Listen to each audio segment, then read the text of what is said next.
দুর্গাপুজো কালী পুজোর পর আবার ঢাকে কাঠি পড়ল।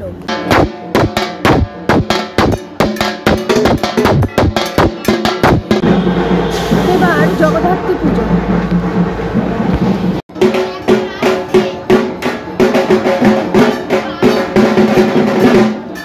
জগদ্ধাত্রী পুজো মানেই আমরা জানি কৃষ্ণনগর, চন্দননগর, কিন্তু কলকাতাতে বাগবাজার অঞ্চলে এবং পার্শ্ববর্তী অঞ্চলে অনেক পুজো হয় জগদ্ধাত্রী পুজো। সেগুলো দেখতেই আজ আমরা বাগবাজারে।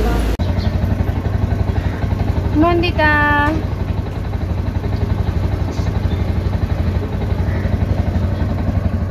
আমি ঋতুপর্ণা, আর আমার একটি নতুন ব্লগে আপনাদের সবাইকে স্বাগত। বুঝতেই পাচ্ছেন আজ আমরা কোথায় যাচ্ছি। আমরা আজ যাব বাগবাজার শ্যামবাজার অঞ্চলের বেশ কিছু জগদ্ধাত্রী পুজো দেখতে। আমাদের আজকের জার্নিটা স্টার্ট হলো কবি সুভাষ মেট্রো স্টেশন থেকে।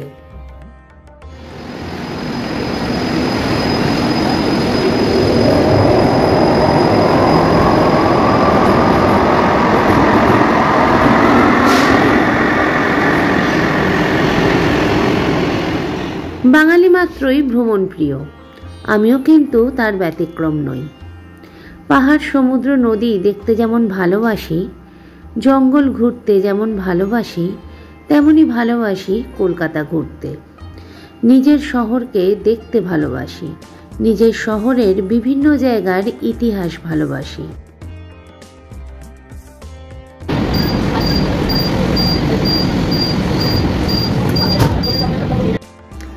মেট্রোর দরজা বন্ধ হয়ে গেছে, চলুন আমরা আমাদের গন্তব্যের দিকে এগিয়ে যাই। কবি সুভাষ মেট্রো স্টেশন থেকে প্রায় ৪৫ মিনিট লাগে শ্যামবাজার মেট্রো স্টেশনে পৌঁছতে। আমরা প্রায় ১টা নাগাদ শ্যামবাজার মেট্রো স্টেশনে এসে পৌঁছালাম।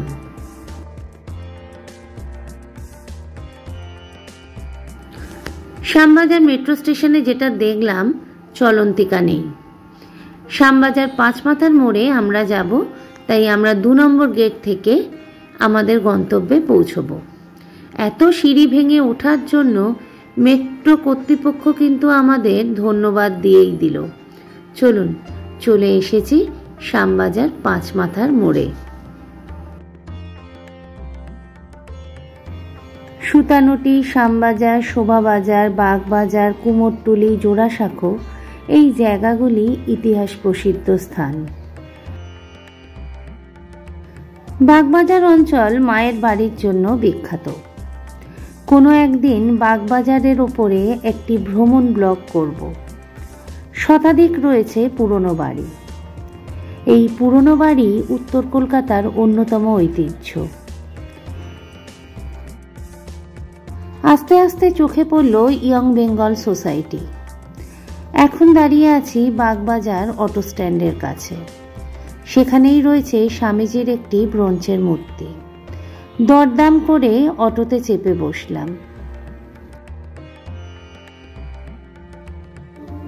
এখন আমরা দাঁড়িয়ে আছি বাগবাজার সার্বজনীন জগদ্ধাত্রী মণ্ডপের সামনে। মণ্ডপটি তৈরি হয়েছে সাদা ও লাল দিয়ে, নিখুঁত কারিগরি, অনন্য প্যান্ডেল সজ্জা। রাস্তার ওপরেই রয়েছে বাগবাজার সার্বজনীনের এই মণ্ডপটি। আদি কলকাতার প্রথম জগদ্ধাত্রী প্রতিমা বাগবাজার সার্বজনীন। এখান থেকেই সূত্রপাত হয়েছিল জগদ্ধাত্রী পুজোর।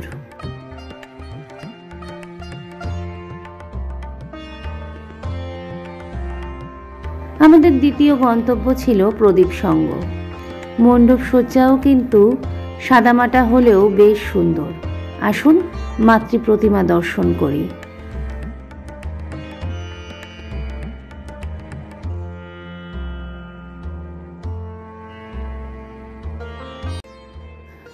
অপূর্ব সুন্দর মায়ের মূর্তি। নীল এবং রূপালী জরির কাজ করা মায়ের মূর্তিটি। সিংহ বাহনও কিন্তু খুব সুন্দর। সাদামাটা কাজে প্যান্ডেল হয়ে উঠেছে অনন্য। প্রদীপ সংঘ থেকে বেরিয়েই ৫০ মিটারের মধ্যে রয়েছে আরও একটি পুজো মণ্ডপ। চলুন আমরা এখন এসেছি গ্যালিক স্ট্রিট আজাদ হিন্দ ক্লাবে। এখানে এদের থিম ছিল শিবতীর্থ।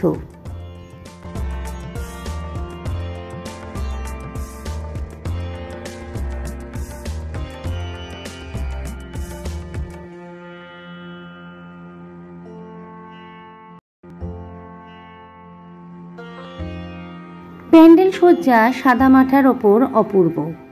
আসুন দর্শন করি মাতৃ প্রতিমা। মায়ের রূপ এখানে সনাতনী। আসুন, ভারতের যে 12টি জ্যোতির্লিঙ্গ রয়েছে তার প্রতিরূপগুলো এই মণ্ডপে রয়েছে। মহারাষ্ট্রের ভীমাশঙ্কর, উত্তরপ্রদেশের কাশী বিশ্বনাথ, গুজরাটের সোমনাথ, মহাকালেশ্বর মধ্যপ্রদেশ,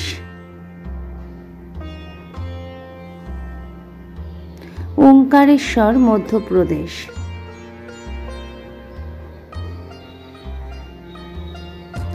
ত্রম্বকেশ্বর মহারাষ্ট্র,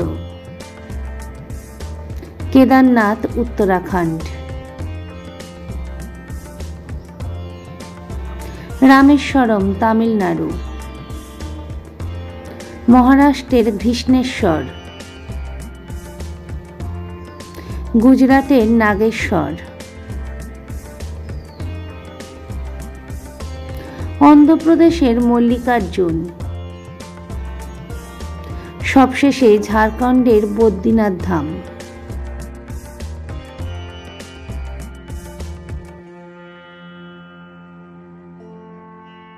বাইরেও রয়েছে একটি শ্বেত পাথরের মন্দির, শিব মন্দির। এই মন্দিরে নমস্কার করে এগিয়ে গেলাম নেতাজি বয়েজের দিকে। Bagbazar Netaji boys recreation club. যতগুলি মণ্ডপসজ্জা দেখলাম তার মধ্যে অসাধারণ লেগেছিল এই মণ্ডপটি আমার। চলুন।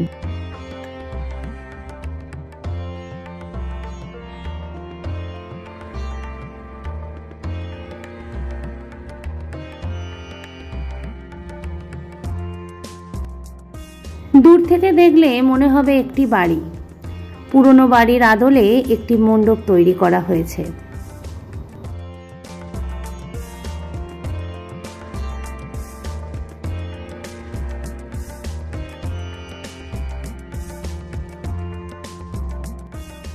অপূর্ব সুন্দর একটি বাড়ির আদলে তৈরি করা হয়েছে মণ্ডপটি। মণ্ডপের বাইরেই রয়েছে দুটি মঙ্গল ঘট। সিঁড়ি দিয়ে ভেতরে চলুন। ভেতরের সজ্জাও কিন্তু অনন্য, সাদামাটা কিন্তু অসাধারণ।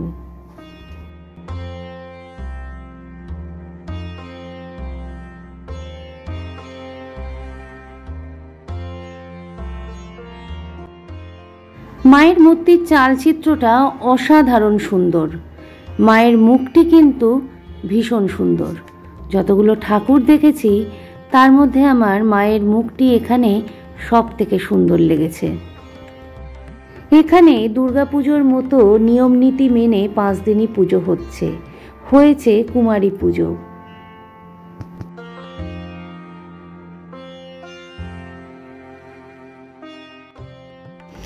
পুরনো বাড়ি আর বাগবাজারের গলির মধ্যে দিয়ে হাঁটতে হাঁটতে আমরা পৌঁছে গেলাম ঠাকুর রাধাকান্ত লেনে। সন্ধেবেলায় ঠাকুর দেখলে উপরি পাওনা হচ্ছে লাইটিং, কিন্তু তার তো জোর নেই, তাই সকালেই আমাকে ঠাকুর দেখতে হয়। অপূর্ব সুন্দর একটি আলপনা এখানে দেয়া হয়েছে। 45 বছরের পুজো এটি। এখন আমি রয়েছি সাতের পল্লী জগদ্ধাত্রী মণ্ডপের সামনে।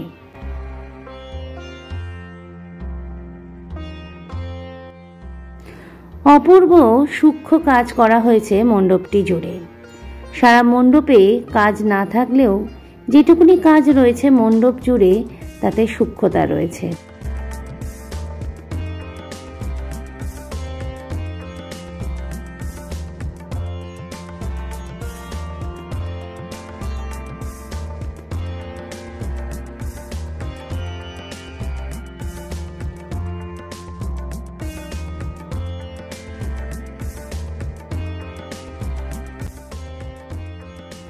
আসুন মাতৃ প্রতিমা দর্শন করি। অপূর্ব সুন্দর মায়ের মূর্তি।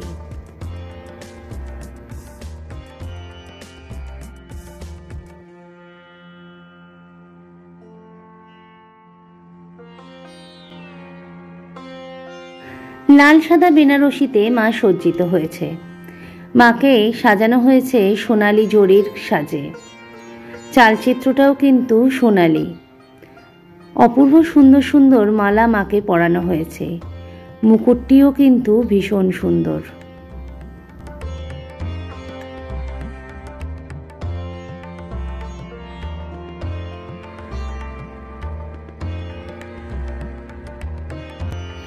আমরা এসে দাঁড়ালাম আরও একটি মণ্ডপের সামনে।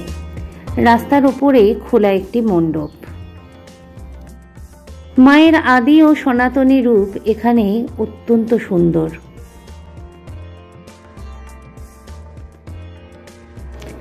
পাশেই রয়েছে ফণীভূষণ বিদ্যা বিনোদ যাত্রা মঞ্চ, তার পাশেই গিরিশ মঞ্চ। উল্টো দিকে গৌড়ীয় মঠ। ইতিহাস বিজারিত একটি পথ হলো এইখানে।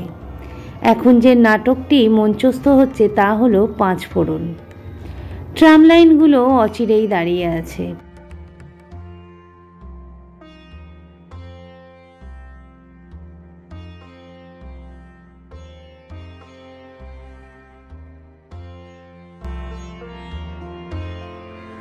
এখন যে মণ্ডপটিতে আমি রয়েছি এটি শিকদার বাগানের জগদ্ধাত্রী পুজো।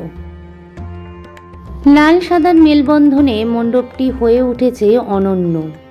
মায়ের সাজ অপূর্ব।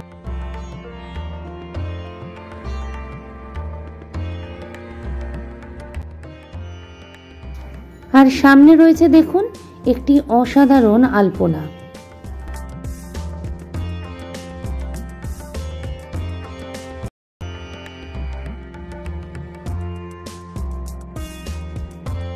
আবার অটোতে চেপে বসলাম।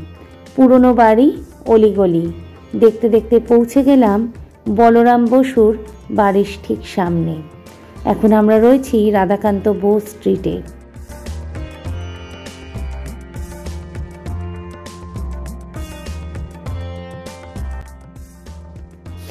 বলরাম বোসের বাড়ির ঠিক সামনেই একটি পুজো হয়। রাধাকান্ত স্ট্রিটের পুজো এটি। লাল কালোতে প্যান্ডেলটি তৈরি করেছে।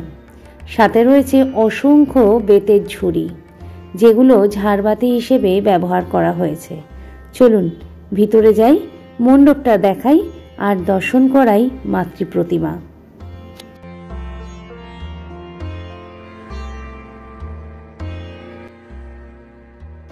অসাধারণ মণ্ডপটি। বাঁশের চেরা দিয়ে মণ্ডপটি তৈরি করা হয়েছে। আর সারা মণ্ডপ জুড়ে আলপনা যেমন রয়েছে তেমনই রয়েছে অভিনব বেতের ঝুড়ির ঝাড়বাতি। চলুন মাতৃ প্রতিমা দর্শন করি।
আবার আমরা অটোতে চড়ে শ্যামবাজারে এসে পৌঁছালাম।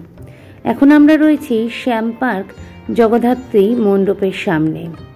নিখুঁত কাজ, সুন্দর মণ্ডপ সজ্জা, ফুলের অসাধারণ ব্যবহার, সাথে মাতৃ প্রতিমা অনবদ্য।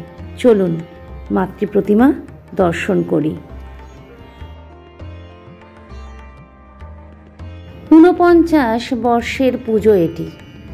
আসুন, ভিতরে আসুন, মাকে দর্শন করি।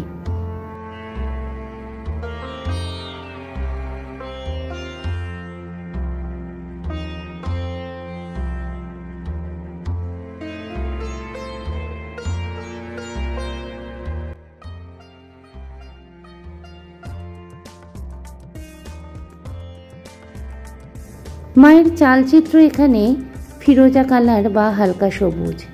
মাকে সাজানোও হয়েছে তৎসম ফিরোজা কালারে। সুন্দর বেনারসি পরানো হয়েছে, সিংহটিও কিন্তু বেশ সুন্দর।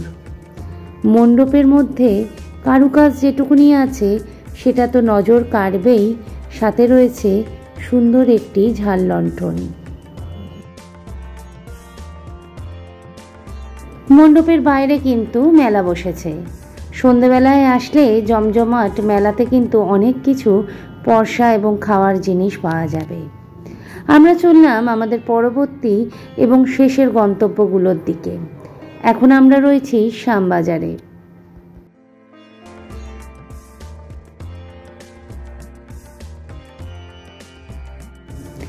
এখন যে মণ্ডপটি দেখতে পাচ্ছেন এটি গৌরীমাতা সরণির অ্যাথলেটিক ক্লাবের। দুর্গা মণ্ডপ এবং সাদায় সাজানো হয়েছে।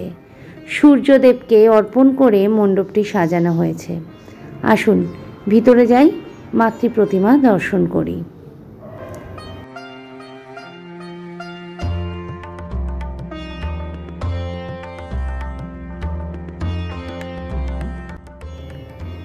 সোনালী এবং নীল জড়িতে মাকে সাজানো হয়েছে।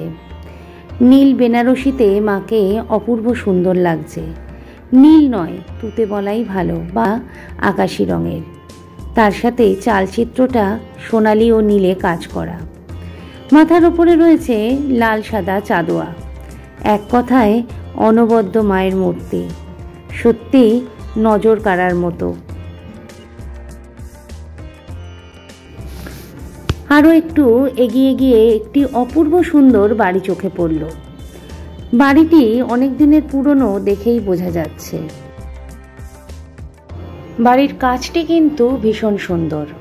সামনেই রয়েছে একটি একচালা মন্দির, যথাসম্ভব শিব মন্দির। চলুন গলি ধরে পরবর্তী গন্তব্যের দিকে এগিয়ে যাই।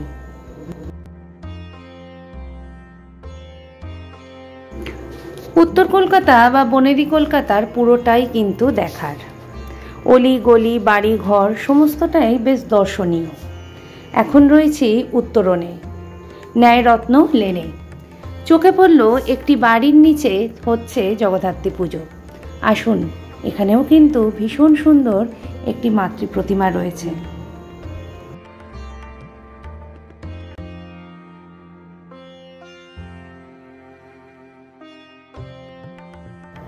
আজকের এটাই ছিল আমাদের অন্তিম ঠাকুর দর্শন। মন্দিরের আদলে তৈরি হয়েছে মণ্ডপটি। সারা মণ্ডপ জুড়ে রয়েছে আলপনার বিভিন্ন কারুকাজের ডিজাইন। অপূর্ব সুন্দর লাগছিল মণ্ডপটি দেখতে। আসুন ভিতরে আসুন, মাতৃ দর্শন করি।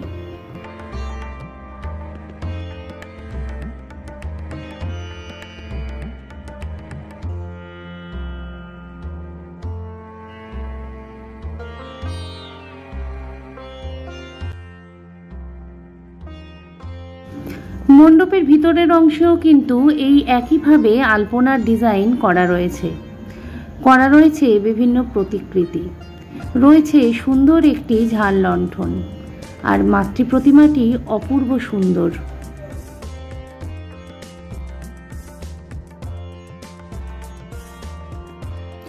এবার ফেরার পালা। আবার আমরা পৌঁছে গেলাম শ্যামবাজার পাঁচমাথার মোড়ে। যাত্রা যেখান থেকে শুরু হয়েছিল সেখানেই এখন দাঁড়িয়ে আছি।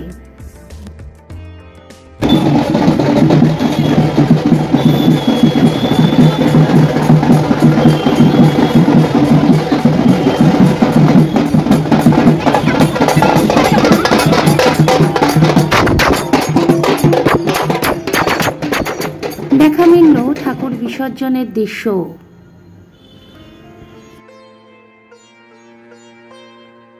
আজকের ব্লগটা অনেক যত্নে তৈরি করলাম, অনেক ভালোবেসে জগদ্ধাত্রী পুজোর ব্লগটা বানালাম।